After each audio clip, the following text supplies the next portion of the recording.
Hi, I'm Mike, and you're watching the Freedom Ordnance channel, where freedom reigns.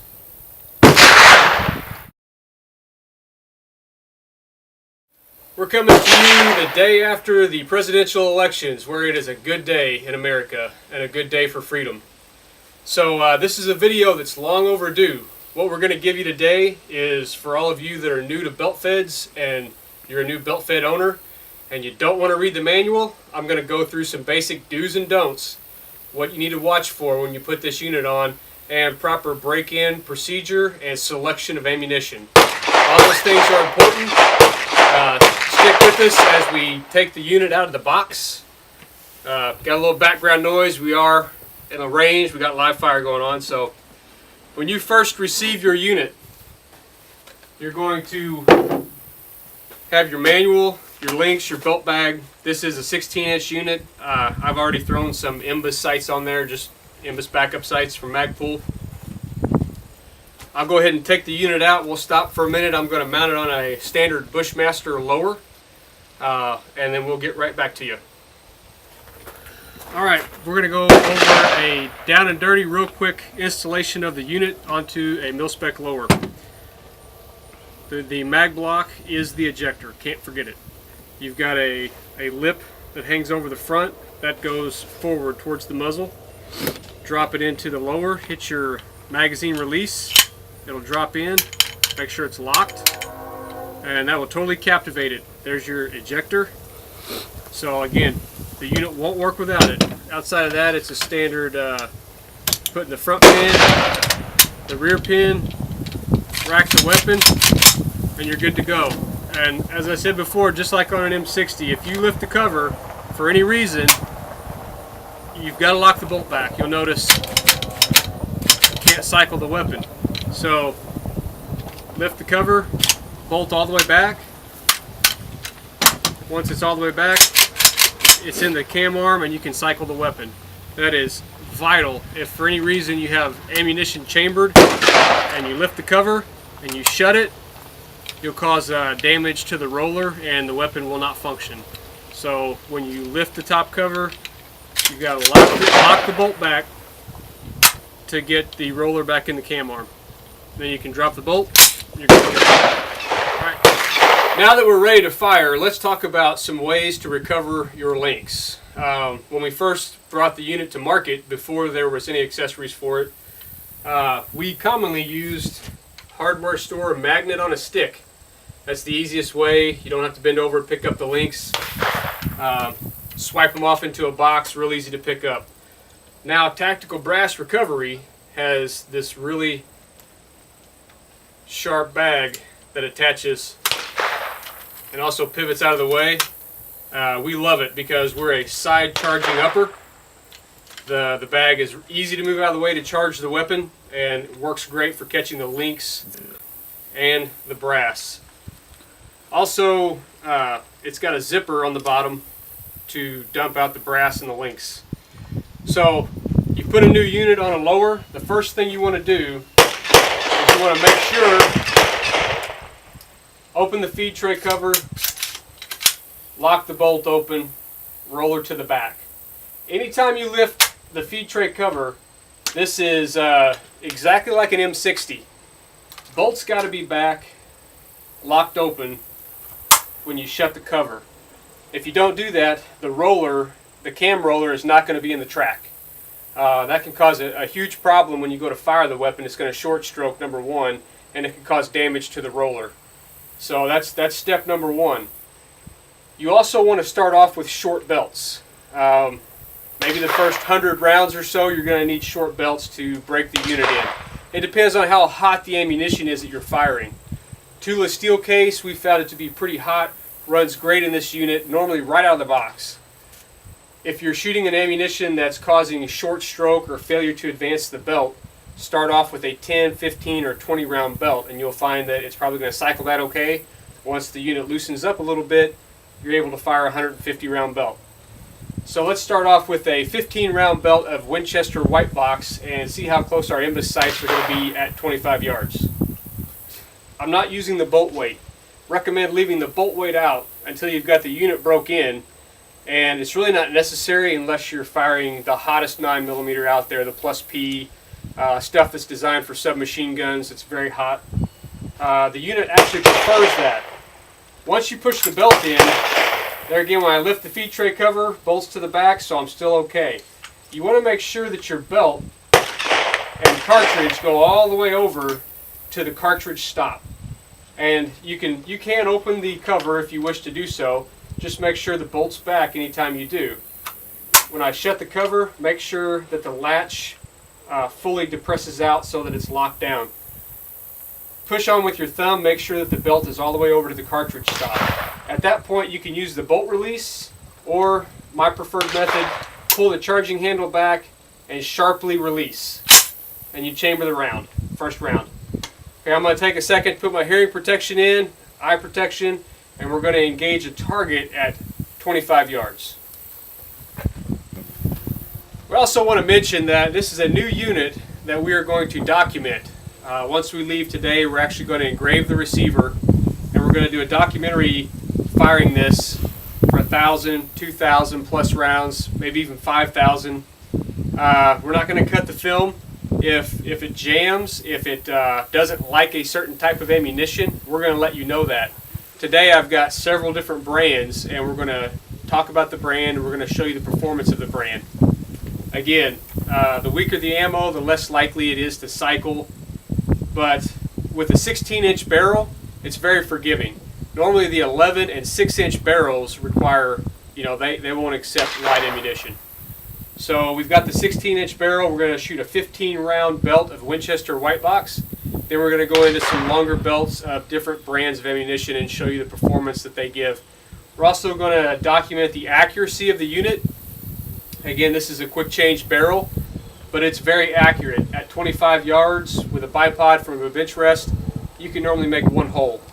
So we're going to go ahead and shoot this belt, see how close our sights are.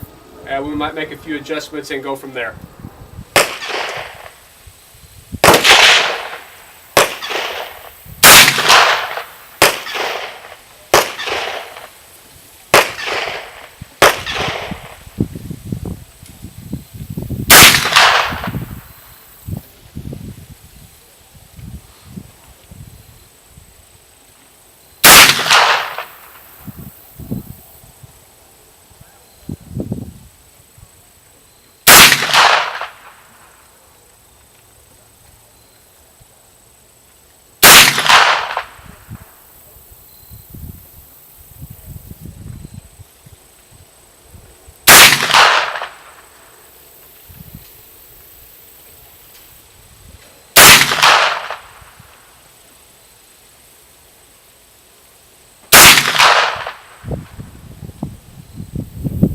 Okay, I'm going to transition now to the steel at 25 yards just to my right.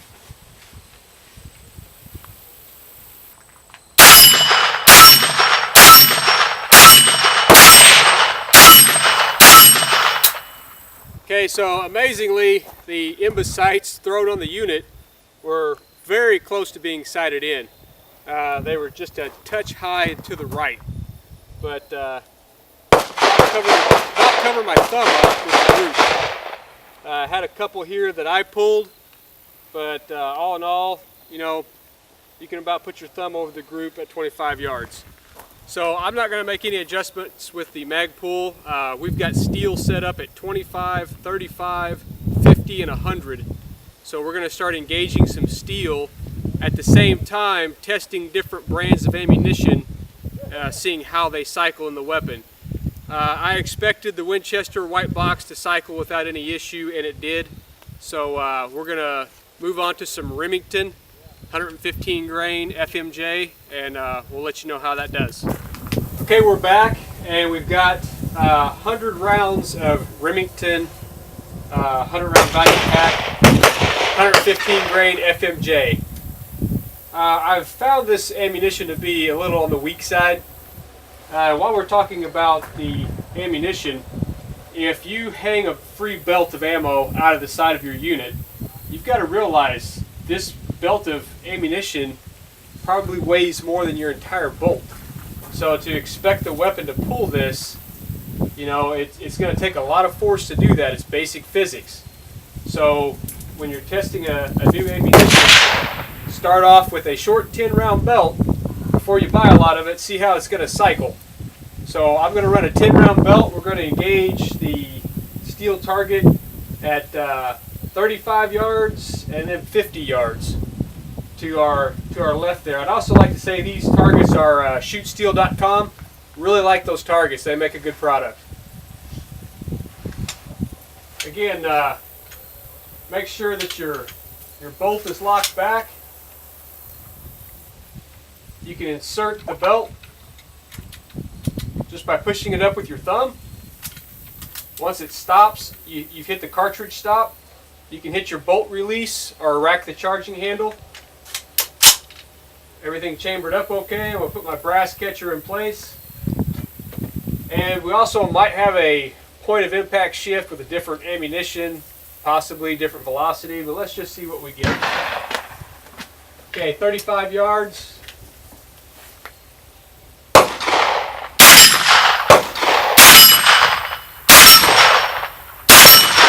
No problem. 50 yards.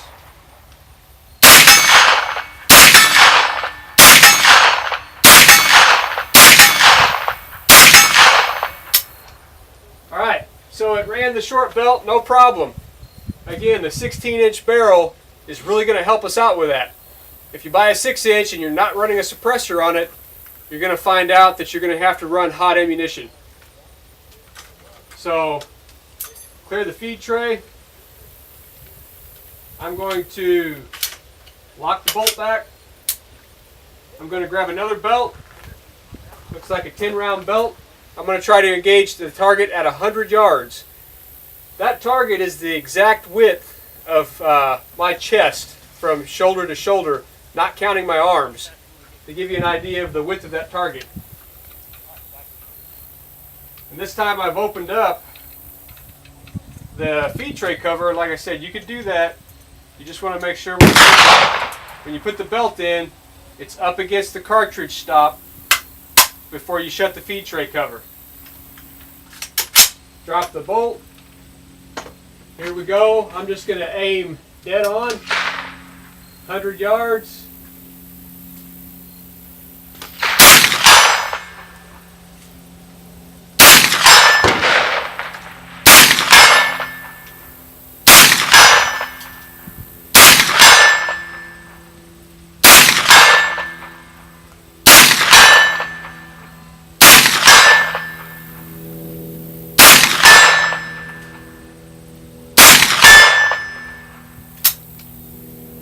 There you have it.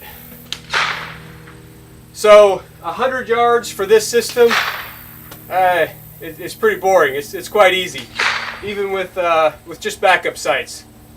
So the GoPro's probably got a good idea of what kind of group we're getting down there. Again, when I look at the unit, it's completely depleted the belt, so it fired all that ammunition okay. So I think now we can start moving up to longer belts. I'm going to run a slightly longer belt of the Remington 115 grain. And I'm going to feed it out of the belt bag. The belt bag is going to add slightly more resistance. So let's see how it performs. It may short stroke, may not. Again, we're running a 16-inch barrel. Belt bag, just unzip it. And if you're running less than 150 rounds, it's quite easy. Basically, you want to make sure you've got the logo on the bag forward and brass to the grass, brass down. So when you put it up and you fish it through there, you know, the brass is down with the logo forward. From that point, you can turn it. Just short belt like that, you can pretty much lay it in there however you want. That's about a 40 or 50 round belt. We're going to go ahead and start engaging targets again.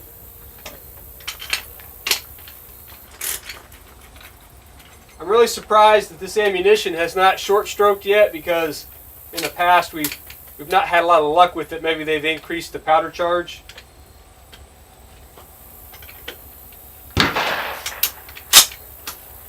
Alright, Alright, here we go. We're going to hit the silhouette 50 yards.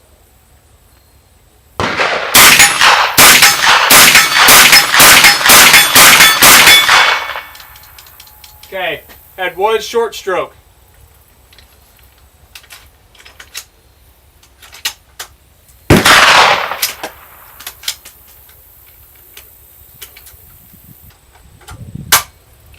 So it almost chambered, but not quite.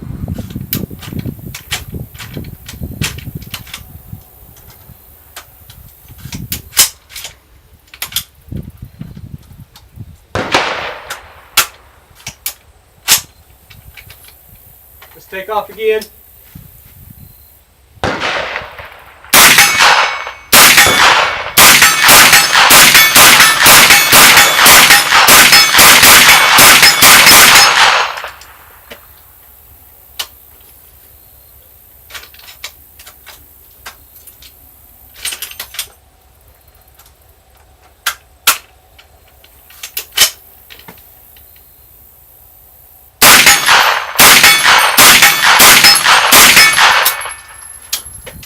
So we had 2 short strokes out of that belt. I'm going to empty out the brass catcher, fire the last belt through it of the Remington 115, and I believe that's I'll get you a count on that belt so we know what's going through it. Okay, this is the last 50 round belt of the Remington 115 UMC. Emptied the brass catcher. Gonna start engaging the target at 100 yards.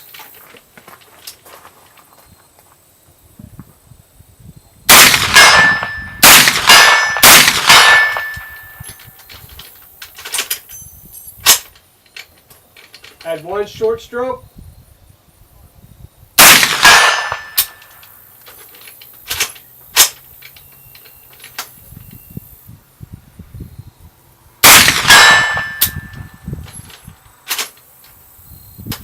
Add another short stroke.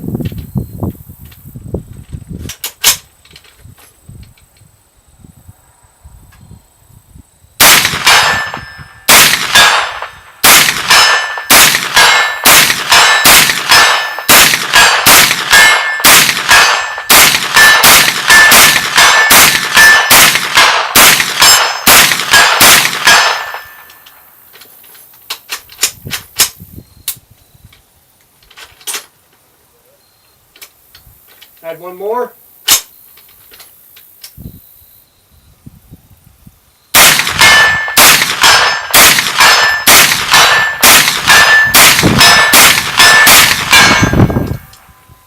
Add another.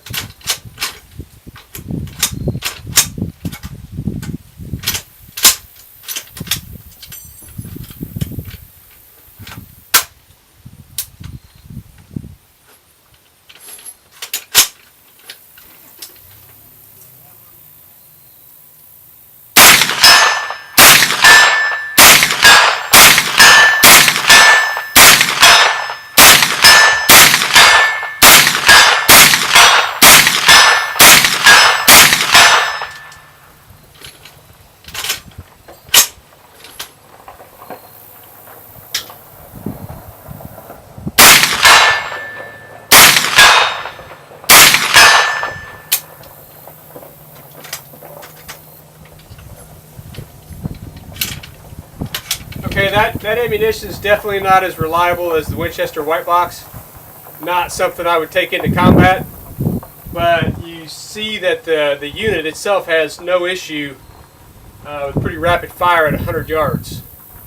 So we're going to switch to a different type of ammunition now. It's actually a new ammunition, new to me anyway. Some of you may be familiar with it. And it's 124 grain, and we'll give you some details on it in just a second. So the ammunition that we're using, it's a new case design by Shell Shock, and it's actually, I believe, an aluminum base with, I would describe it as a steel skirt for the cartridge case wall. It's pretty cool. This is a 124 grain copper plated ball, So I've got a 50 round belt of this linked up. We're going to see how this cycles through the unit. I'm going to go ahead and feed this through the belt bag.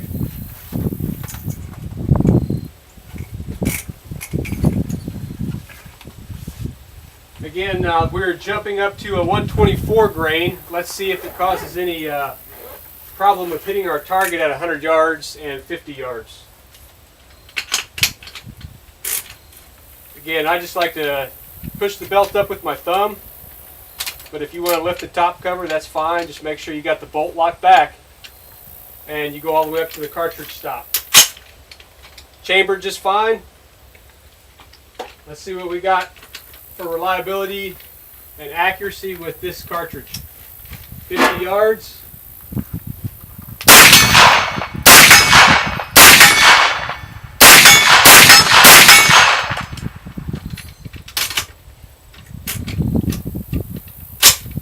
Had one short stroke.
Okay, it ran a lot more reliably. We only had one short stroke. Again, it's a new unit. It's barely got 100 rounds through it. But that ammunition seemed to do quite well. Point of impact didn't seem to change much. I did notice a lot more smoke, which made it hard to see the target. But outside of that, it ran great, in my opinion. I think with a little more break-in, it'll do just fine. Fed the rest of the belt. Check to make sure it's clear. We've got one more brand of ammunition to test for you, and we'll be back in just a minute. The last brand we're going to test today is Fiocchi 124 grain full metal jacket. I've got a 50 round belt linked up. I'm just going to get right into the 50 round belt, see how it does. I think the unit's loosened up enough that if it short strokes much, it's just going to be, because it's weak ammunition. We've also had a lot of people ask if the unit will feed hollow points. Yes, it will. There are quite a few hollow points on the market, especially plus P stuff that the unit will fire and fire very reliably. I've done a little bit of testing with Hornady and Federal. Hornady XTP Federal Hydroshock, and had good results with that. We'll do some ballistics test, velocity, ballistics gel, accuracy. We'll give you more of that stuff in another video. So 50 rounds of Fiocchi, let's see what we've got.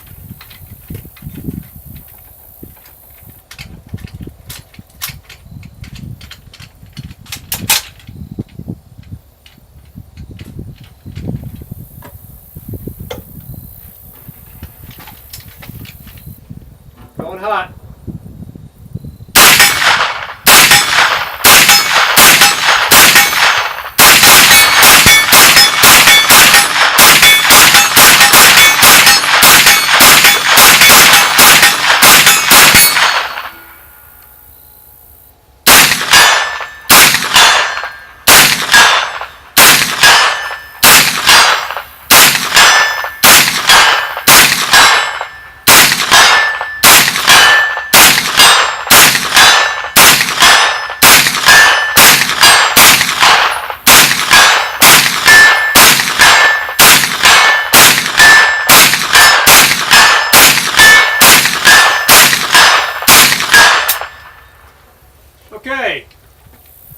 Fiocchi was definitely hotter. It's probably the hottest of all. Whenever I was firing, I could tell that the recoil impulse was a lot stronger than any of the other stuff we'd fired. And it fired the full 50 rounds without a short stroke. So I would say that the Fiocchi 124 was at the top. Second was probably the L-Tech on reliability.